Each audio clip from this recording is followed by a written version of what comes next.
were Multiple dying targets in on the night. ridge. 6 Provide Navy cover SEALs, fire. Tourniquet pinned down, applied. We drowning need in to move rain them now. and enemy fire. One Suppress it. already Keep your bleeding head out. down. No air support, no rescue, no way out. Then a simple killer changed everything. But it didn't come from anyone they knew. The storm hit Talwera like God's own fist at 2:47 p.m., turning the Afghan mountainside into a nightmare of mud and chaos. Staff Sergeant Mike Alvarez felt the first round punch through his plate carrier before he heard the shot. The impact knocked him sideways into the rocks, blood mixing with rainwater as his teammates scrambled for cover. That didn't exist. Contact. Contact. High ground. 11 o'clock. Lieutenant Jun's voice cracked over the radio, barely audible through the wind streaming down the valley at 45 knots. The creek bed they'd chosen as their route had become a kill zone. Jagged rocks on 3 sides, rising water at their backs, and somewhere up on Kodong Ridge, a sniper who knew exactly what he was doing. Every time one of them moved, another round cracked past, close enough to taste the copper in the air. Petty Officer Jackson pressed his hands against Alvarez's chest, trying to slow the bleeding. "Stay with me, Mike. Stay with me, brother." But Alvarez's eyes were already starting to roll back, his breath coming in wet, desperate gasps. "Where the hell is he?" Kowalski shouted, scanning the ridge through sheets of rain that turned the world into static. "I can't see anything." Chun keyed his radio again, his voice tight with controlled panic. "Spartan 6, this is Reaper 2-1. We are pinned down and taking effective fire. 1 urgent surgical. Request immediate CAS and extract. Over." The response came back flat and final. "Reaper 2-1. Negative on air support. Weather is below minimums. QRF is grounded. You're on your own until this storm clears." Chun closed his eyes for just a second. On your own. In a firefight. Those were the 3 worst words in the English language. Another shot rang out, this one so close it kicked up mud between Jackson and the wounded man he was trying to save. The sniper was playing with them now, taking his time, letting them know he could end any one of them whenever he chose. "We're gonna die here," someone whispered. Nobody argued. Then, at 3:21 p.m., something impossible happened. A single shot echoed across the valley, different from the others, sharper, cleaner, final, and the enemy fire just stopped. The SEALs froze, weapons raised, scanning for the new threat. 10 seconds passed. 20. The only sound was the rain hammering the rocks and Alvarez's ragged breathing. What the hell just happened? Kowalski breathed. Chun stared up at the ridge, his mind racing through possibilities, trying to make sense of what his instincts were telling him. That shot didn't come from above us. Then where? It came from behind us. Someone just killed that sniper. They looked at each other. The same question in every pair of eyes. Who? 48 hours earlier, nobody at Forward Operating Base Kilo in Kundar province would have believed what was about to happen. If you'd asked any Marine or sailor on that base who Eliza Morales was, you'd have gotten the same answer every time. "Oh, the analyst? Yeah, she's intel. Sits behind a desk all day, at 5'1" and barely 110 pounds. Eliza moved through the Forward Operating Base like a ghost. She carried tablets instead of rifles, wore clean utilities instead of plate carriers, and spent her days in air-conditioned rooms staring at drone feeds while everyone else sweated in the Afghan sun. The guys in her unit called her screen watcher, not with any real malice, but with the casual dismissal reserved for people who never left the wire. She was 26, a Petty Officer Second Class, and her official designation was Naval Intelligence Specialist. She built target packages. She analyzed signal intercepts. She made other people's missions safer from behind a keyboard. She was, by all accounts, exactly what the Navy had needed when they recruited her. Smart, quiet, and forgettable. What nobody knew, what nobody had bothered to check, was that Eliza Morales had scored in the 99th percentile in marksmanship. During basic training, her instructors at Great Lakes had used words like supernatural and once in a generation in her evaluations. One of them had even tried to fast-track her to Scout Sniper School, but paperwork gets lost, orders get changed, and by the time Eliza arrived in Afghanistan, she was just another analyst in a war zone full of warriors. Nobody asked about her childhood in the mountains of western Colorado. Nobody wondered why she sometimes stood outside the TOC at dawn, reading the wind like other people read newspapers. Nobody noticed the way her eyes tracked movement across distances most people couldn't even see clearly. She'd learned to be invisible. In a world of loud men with loud guns, being small and quiet was its own kind of camouflage. But on the afternoon of March 14th, when 6 SEALs were dying in the rain and the entire base was scrambling for solutions that didn't exist, Eliza Morales would remind everyone of something important. The most dangerous weapon isn't always the loudest one. Inside the Tactical Operations Center, panic had a specific sound. It wasn't screaming or chaos, it was the clipped, professional tension of people trying to solve an impossible problem in real time. Commander Harlan stood at the main display, watching the situation deteriorate. The drone feed showed 6 heat signatures pinned in that creek bed, one of them barely moving. Red icons marked enemy positions along the ridge. Weather data scrolled past showing 40-knot winds, near zero visibility, and a storm system that wouldn't clear for at least 3 more hours. Talk to me about air support, Harlan demanded. Sir, the Pave Hawks at Bagram are grounded. Fast movers can't see through this soup, and gunships won't fly into mountains blind. We've got nothing. Ground QF. 30 minutes out minimum. And that's if the roads don't wash out. Sir, those men don't have 30 minutes. Harlan's jaw clenched.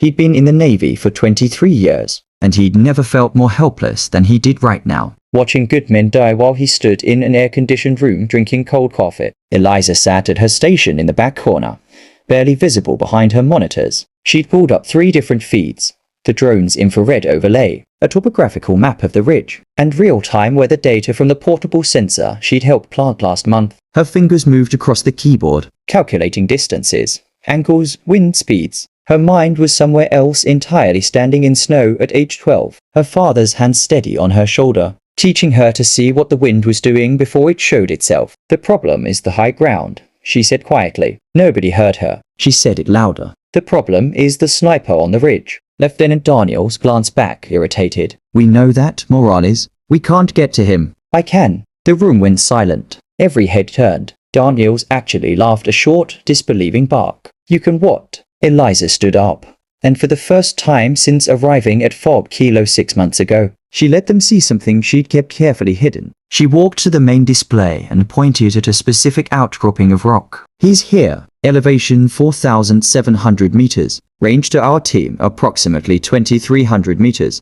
He's got perfect concealment and a clear line of fire. As long as he's there, nobody's getting out. Harlan studied her carefully. And you think you can take that shot? I know I can, sir. Morales. That's over 1.5 miles in 40-knot winds during a storm. That's a shot maybe 10 people in the world could make. Yes, sir. I'm one of them. Daniels shook his head. You're an analyst. You've never even been outside the wire. For the first time, Eliza smiled, and it wasn't a friendly expression. Lieutenant, pull up my training records. The ones from Great Lakes, not my assignment history. My actual qualification scores. Harlan was already typing. His eyes widened as he scrolled through the file. Jesus Christ. Scout Sniper School.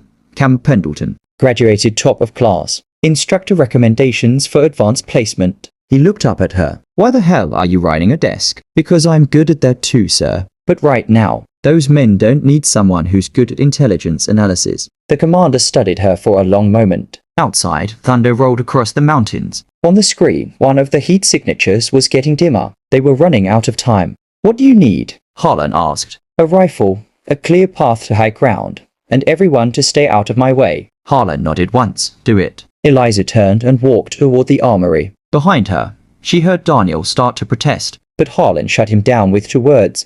She's qualified. In the armory, the warrant officer on duty, a grizzled Marine named Patterson, looked up in surprise when Eliza walked in. Help you, Petty Officer. I need the Remington MSR-33 at Napier Magnum. 5 rounds. Patterson's eyebrows climbed his forehead. That's a sniper rifle. I know what it is. You qualified on long-range systems. Instead of answering, Eliza walked past him to the weapons cage, punched in the access code that technically she shouldn't have known, and pulled out the Remington. She checked the action, with the easy familiarity of someone who'd done it 1,000 times, ran her hand along the stock, and nodded in satisfaction. Patterson watched her with growing respect. I'll get you the ammo. 3 minutes later, Eliza Morales walked out into the storm carrying $70 to $100 worth of precision rifle and the weight of 6 men's lives on her shoulders. Nobody followed her. Nobody needed to. She'd been training for this moment her entire life. The mountain was trying to kill her. That was Eliza's first thought. As she climbed toward the shooting position she'd identified on the maps, the wind tore at her jacket. Rain turned the rocks slick as ice, and every step felt like it might be the one that sent her tumbling into the darkness below. But she'd grown up in mountains like these. Different continent, same rules, respect the terrain. Watch your footing. and never, ever stopped moving forward. At 3:58 p.m., she reached the ledge. It wasn't much, barely 6 feet long and half as wide, but it had the angle she needed. She dropped prone, feeling the cold mud soak through her uniform, and began the ritual she'd learned before she was old enough to drive. First, the Kestrel weather meter. Wind speed fluctuating between 38 and 40 for knots. North-northwest. Temperature 34 degrees Fahrenheit. Barometric pressure falling. She fed the numbers into her mental calculator, adjusting for altitude. Humidity. The Coriolis effect. Second, the scope. She dialed in the initial elevation, then made micro adjustments based on the temperature and pressure readings. At 2,300 meters,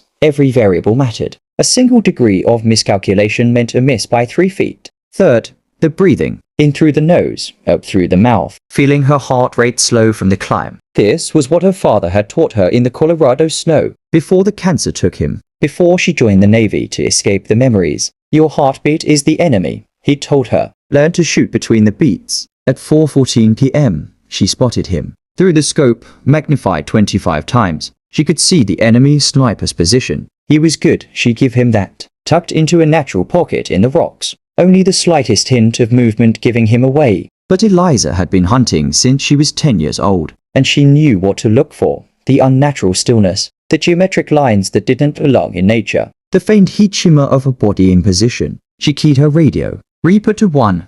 This is Overwatch. I have eyes on your hostile. Stand by for smoke reference. Jun's voice came back, tight with hope. Copy. Overwatch. Who is this? Just someone who owes you a favor. Got smoke. 50 meters north of your position. A moment later, grey smoke billowed up from the creek bed, immediately caught by the wind and torn to shreds. But that was the point. Eliza watched how it moved, how the gusts bent it, how the rain affected its trajectory. It gave her the final piece of data she needed. She adjusted the scope one last time. 2,317 meters. Wind at 41 knots, gusting to 45. Bullet drop, 16.7 meters. Wind drift, 9.2 meters left. Flight time, 4.3 seconds. At 4:21 p.m., the enemy sniper shifted position to require his targets. Eliza stopped breathing. The world narrowed to a circle of glass. Through it, she could see a fragment of shoulder, a glimpse of rifle barrel, the smallest target imaginable at an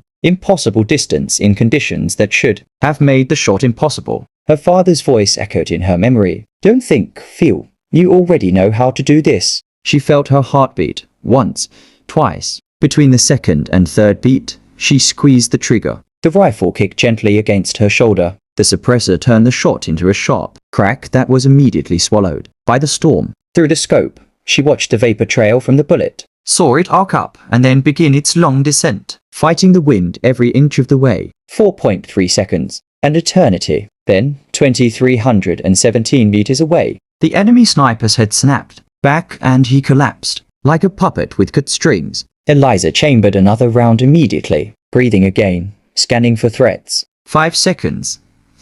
10. No movement from the sniper's position. No other hostiles revealing themselves. She put a second round into the same location. Confirmation. In this business, you didn't assume anything. Then she keyed her radio. Reaper to 1. Threat eliminated. You're clear to move. The relief in Chun's voice was palpable. Copy. Overwatch. I don't know who you are, but get your men out of there, Lieutenant. We'll talk later. Eliza stayed on the scope, providing overwatch as the SEAL team moved. She watched them carry Alvarez toward better cover. Watched the emergency Pavehawk thread through the storm at 4:39 p.m. Watched until they were all safely in the air. Only then did she let herself breathe fully. Only then did her hands start to shake. The after-action report landed on Commander Harlan's desk at 0600. The next morning, he read it 3 times, then called Eliza into his office. She stood at attention in front of his desk, still wearing the muddy utilities from the previous day. She hadn't slept. Neither had he. At ease, Petty Officer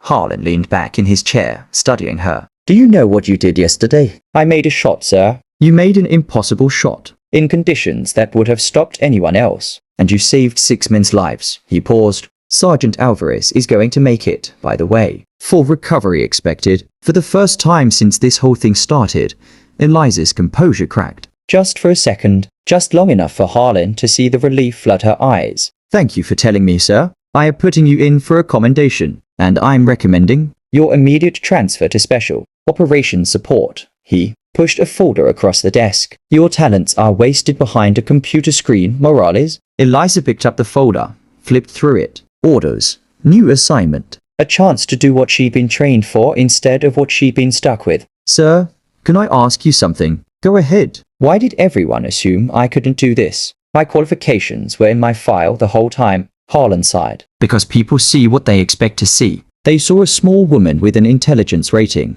and they stopped looking. It's the military's loss, but... He smiled slightly. At least we figured it out before it was too late. 3 weeks later, the Remington MSR Eliza had used was mounted in the SEAL team room at Bagram. A small brass plaque beneath it read, 2317M Storm.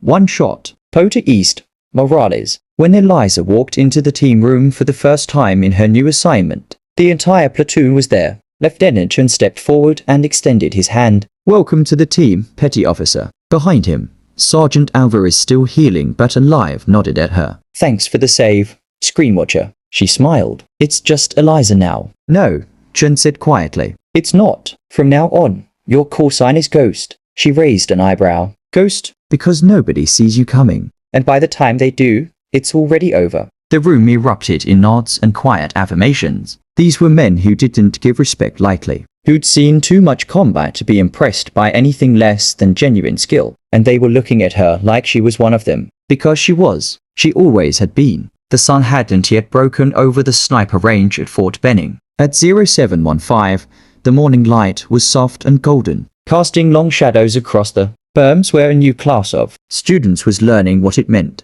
to be a precision shooter. Eliza Morales stood behind the firing line with her arms crossed, watching a young recruit. Couldn't have been more than 19, settle behind his rifle. He was good, better than most at his age, but she could see the tension in his shoulders, the way he was trying to hard. After his string, he looked up at her nervously. Instructor Morales, can I ask you something? Go ahead. What's the hardest part of being a sniper, I mean? Eliza didn't answer immediately. Instead, she looked down the range, past the targets and the flags showing wind direction, all the way to the horizon. For a moment, she was back on that muddy ledge in Afghanistan. Rain in her face, the weight of 6 lives in her hands. Making the shot isn't the hard part, she said finally. That's just math and practice. The hard part is getting people to believe you belong in the position to take that shot in the first place. The recruit nodded slowly, processing this. And the hardest part after that, Eliza continued, is choosing to take it.